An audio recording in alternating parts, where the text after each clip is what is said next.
তো আসসালামু আলাইকুম বন্ধুরা, আজকে চলে এসেছি আমরা মাঠে। মানে ধানে একটা বিয়াদি ধসা লেগেছিল।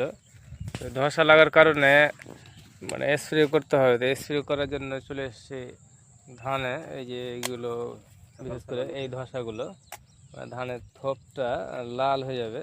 তো তার জন্য বীজ নিয়ে এসেছি। বীজ হচ্ছে এটা একটা মারভেক্স। মারভেক্স এটা মানে ইমামেকটিন বেনজোট 2.2%, মানে এটা ফাঙ্গিসাইড। আর এটা মাল্টি পাওয়ার ভিটামিন হিউম্যাক্স, ধানের গ্রোথ এবং ধানের থোপকে জোরালো করতে সাহায্য করে। আর আরেকটা আছে কিটাজিন। এটা এটা ব্যাকটেরিয়া নাশক। এটা হলো ব্যাকটেরিয়া নাশক। এটা আছে, এটা ওই ধানের পোকামাকড় থেকে মানে রক্ষা করবে। তো এই তিনটা দিয়ে এখন স্প্রে করে দেবো। 1.5 বিঘা 2 বিঘা আছে। 2 বিঘাতে প্রায় 6 ঢোপ স্প্রে করতে হবে। ধান আজকে মেঘলা আকাশ আছে, বৃষ্টির সম্ভাবনা আছে। পূর্বাভাস দিয়েছে যে শুক্রবার শনিবার বৃষ্টির সম্ভাবনা আছে, ওই ঝড় হাওয়া বইতে পারে। তাই আজকে শুক্রবার মানে সকাল সকাল চলে এসেছি। ধান এমনিতেই কালার দেখতে পাচ্ছেন, গ্রিন হয়ে আছে। ধানের কালার ভালো আছে আলহামদুলিল্লাহ।